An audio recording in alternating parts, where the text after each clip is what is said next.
Alrighty guys, welcome. We are going live. So for our topic today is how sleep affects your results. So pretty much I know we do harp on about this one quite a lot, and a lot of our girls would know that this has been something that I do quite often talk about, and especially now biofeedbacks for PT. So every fortnight the girls will get checked up on this, and that is because not only personally have I come across this myself, but it's something that I used to struggle with a lot, and until I changed up some of my habits and behaviours, that's when I really started to notice a huge difference in not only my lifestyle but my performance as well. So that's why I would love sharing this with you guys to give you that insight as well.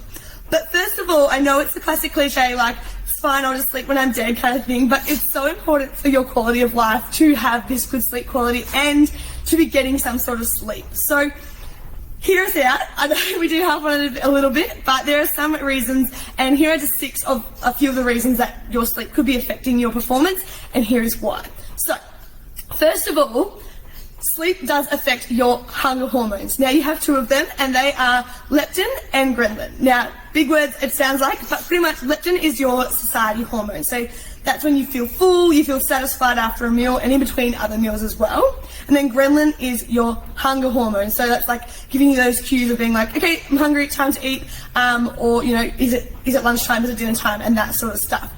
So with poor sleep, what it actually does is decrease leptin, so that's the satiety one, making you feel full, and then it actually increases your ghrelin. So having those all out of whack, you can see it's just sort of like a recipe for disaster, because how are you meant to maintain a good balance, especially if you are in like a weight loss or a deficit phase, if you're forever got hormones out of whack and feeling hungry or not satisfied? So that's the first one, and it's a really main one to achieving your goals, especially if you are in for weight loss. Then we have recovery. Now, if you have goals such as, you know, hitting PBs in the studio or outside the studio or running goals or anything like that, sleep affects your recovery. So whilst you are at sleep, your body is at rest, which allows more blood flow to go to your muscles, and therefore it's actually going to send more protein building amino acids, so another few big words, but pretty much all that means is that it's going to help your muscle growth and repair. That's what you want. That's optimal for building that strength, and there's nothing worse than rocking up to a session 6 days later and still feeling absolutely depleted from your previous session the week before, even 2 days after, you know, because the body is not getting that muscle repair that it needs. Number 3 is parasympathetic state. Huge word, but all it means is when your body is calm and most at rest. So this is where your body is actually able to digest the food and the nutrients that are in the food, and this is the preferred state of fat loss. So once again, another key goal here is fat loss for a lot of people, and without having that parasympathetic state, you're not going to be in that optimal position to be able to lose weight, because you're not digesting food and everything like that. So linked with the parasympathetic state, so parasympathetic, when we're calm, at rest, is stress. Now, that's your fight or flight, and I know so many people are constantly probably in this one, and that's okay, but we can change that. So this is the one where you are in a sympathetic state, as to say, and this is where you are constantly stressed, your cortisol levels are high, and this can also actually increase your hunger hormones, another, like, that makes everything else harder as well. Your mood will be shifty, and it also can have insulin resistance effects, as well as the main key point here is digestion that will affect from stress.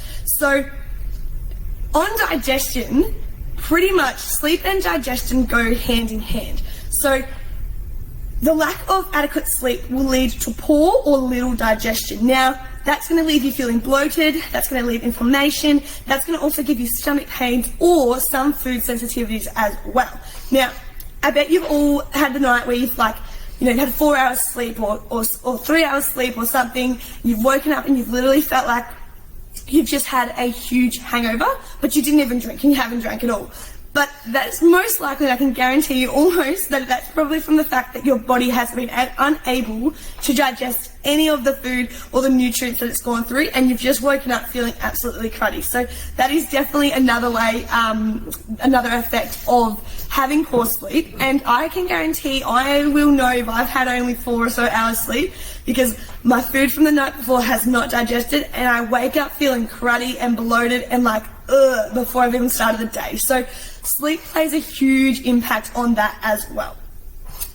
And my lucky last point for what it affects is your cognitive performance and ability to focus. Now, not only is that important for your everyday life, in your work and in your job and in with your kids, with your family, and just being able to be a functioning human, but it actually affects if you do have goals and you are coming into the studio and you are doing strength training. And a lot of the girls will know this right now, is that when we come in, we do our resistance training, or we are focused on, hitting targets and getting results. The sessions aren't just walk in, pick up a few weights, swing them around and walk back out. You need to be on, and counting your reps and finishing your sets to the peak each time, rather than just doing, smashing out the reps for that set and not even focus on tempo or technique. Not only is that not going to get you better results, it's actually going to probably increase the chance that you will have injuries or, pull up sore because you've done something tweaked slightly wrong during the sets because you have been a little unaware because you're not able to focus. So they're my 6 points on actually, what sleep is affecting and poor sleep. And I know this is not always practical, and I know in some situations like parent life, shift work, long hours at work or mixed hours at work, split shifts and study and stuff like that. It's so hard, and I do understand that as well, but we really do want to aim for a consistent effort of 7 to 8 hours. It doesn't need to be 10 plus hours a night, but anything below 6, you're really, really, really not getting your body the repair that it needs. So if you are someone that struggles with sleep, by all means reach out. It's actually one of my favorite topics to talk about, as all the girls will know.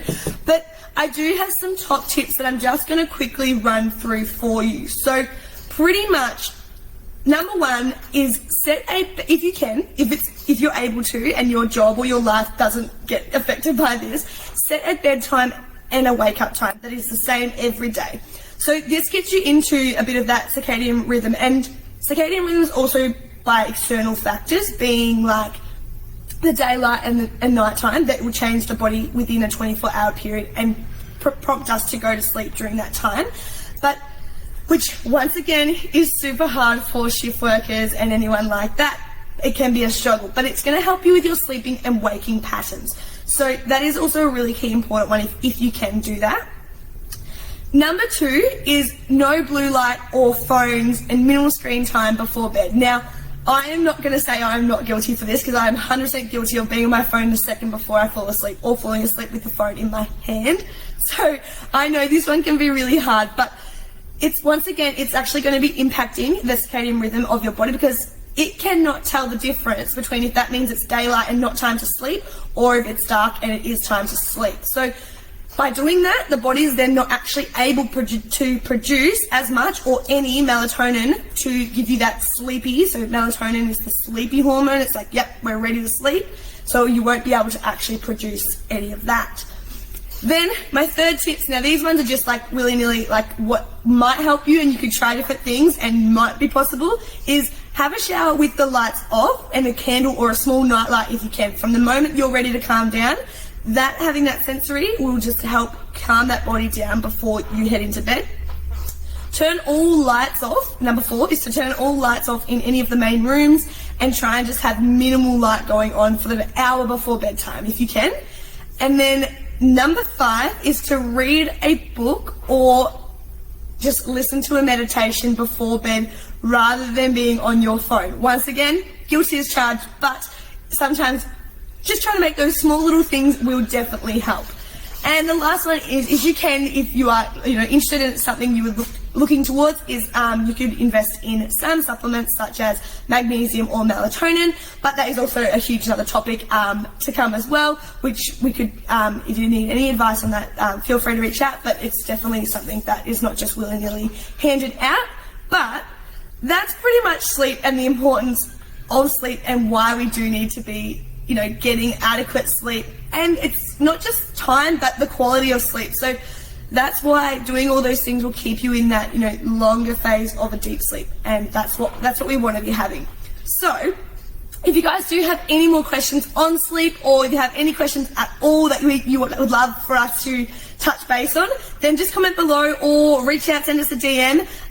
But yeah, let us know what you think, and we'd love to get some more of your questions through.